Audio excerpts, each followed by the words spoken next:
سادہ لباس میں آنکھوں میں اداسی اور چہرے پر ایک انجانی سی چمک، اور ساتھ میں ایک ڈائری جس کے اوپر درج تھا نورین فاطمہ کی ذاتی ڈائری، سال 1948۔ نورین، وہی نام جو خط پر تھا۔ کاشف نے ڈائری کھولی، پہلا صفحہ۔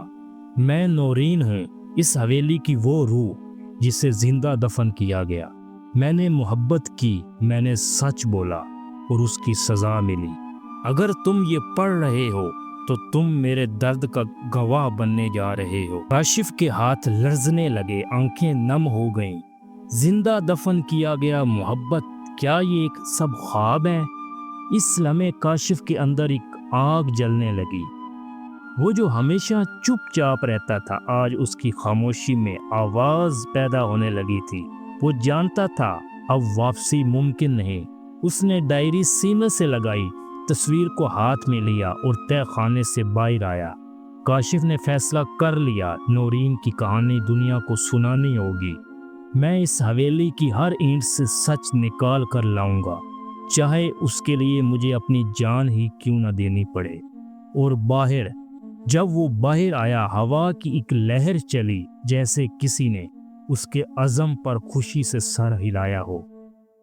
رات کے پچھلے پہر کا وقت تھا۔ نور محل کی چھتوں پر چاندنی اداسی کی طرح چھائی ہوئی تھی۔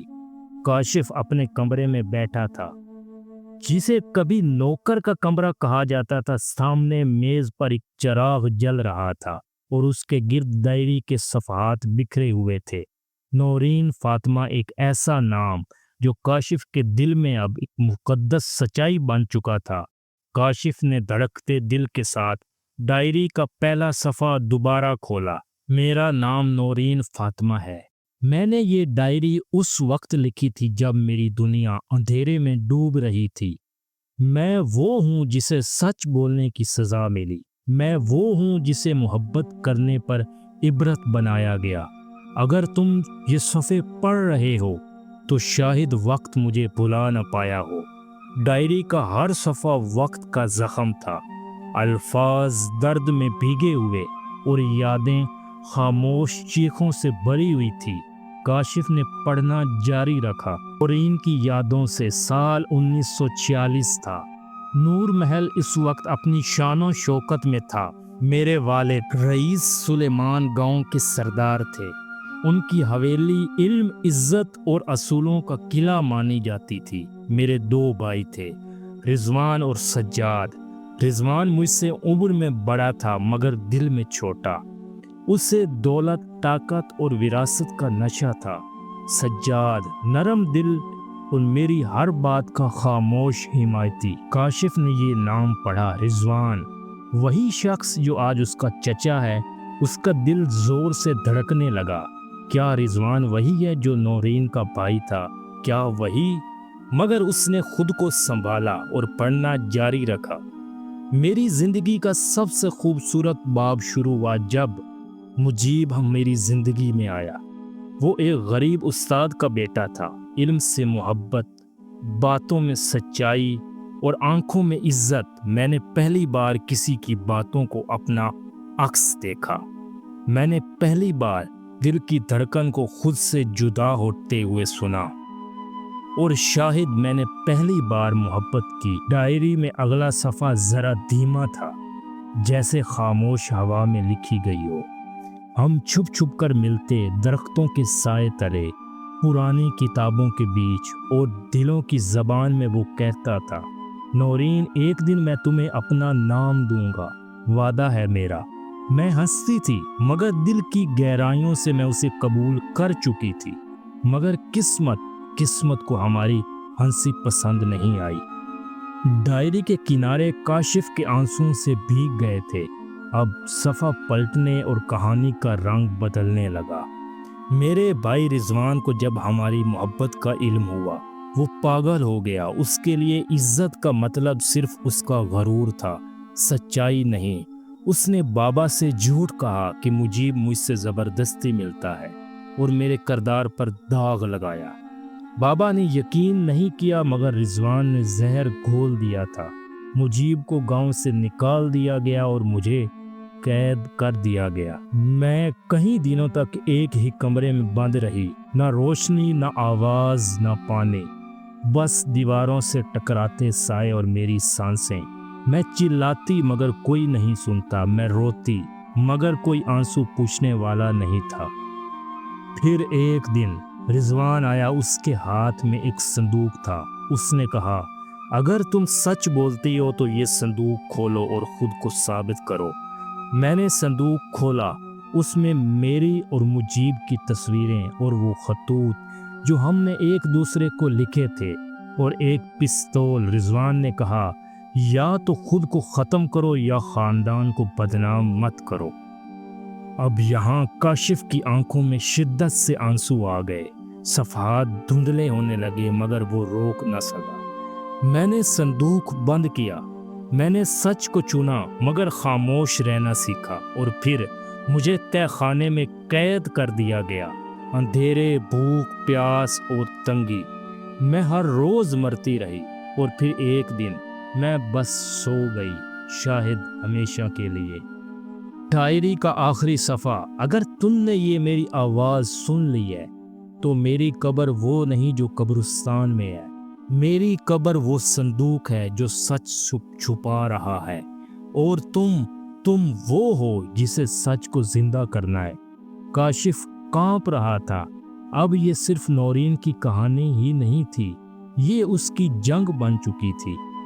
اسے یقین ہو چکا تھا نورین کا بھائی رضوان، جو آج کاشف کا چچا ہے، اور وہی اس کہانی کا ظالم ہے۔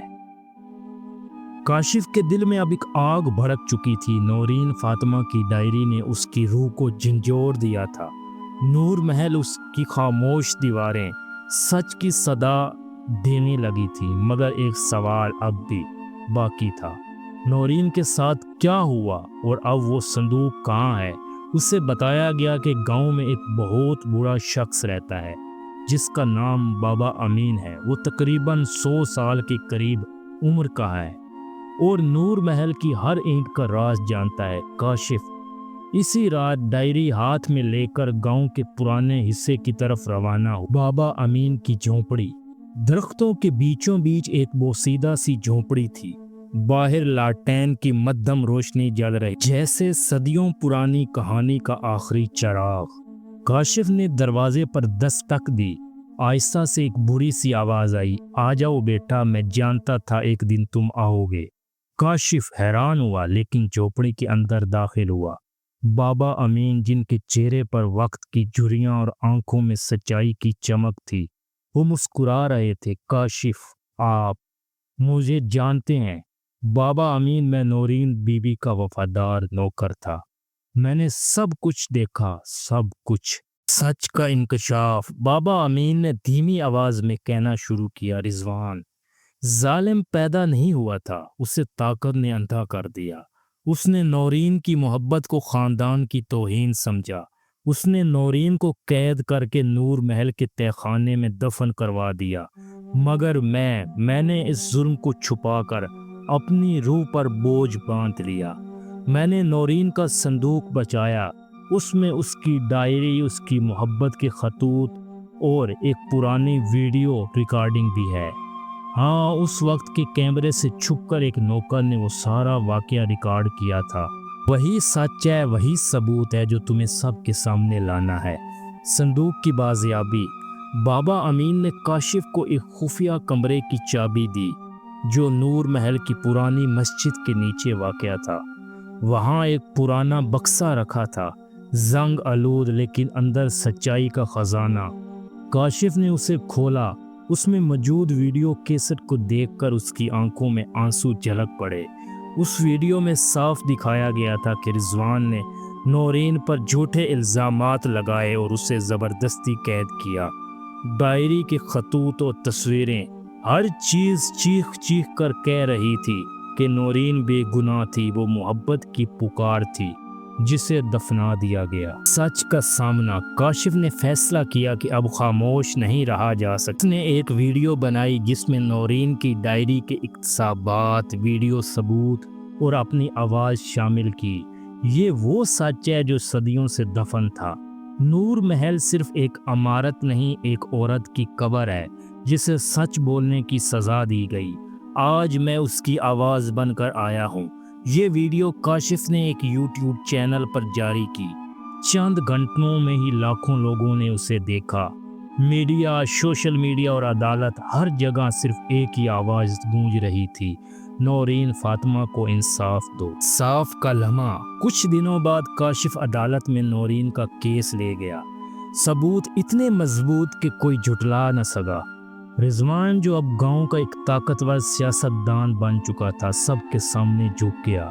عدالت کا فیصلہ آیا۔ نورین فاطمہ کو قتل نہیں کیا گیا، بلکہ عزت اور سچ کو دفن کیا گیا۔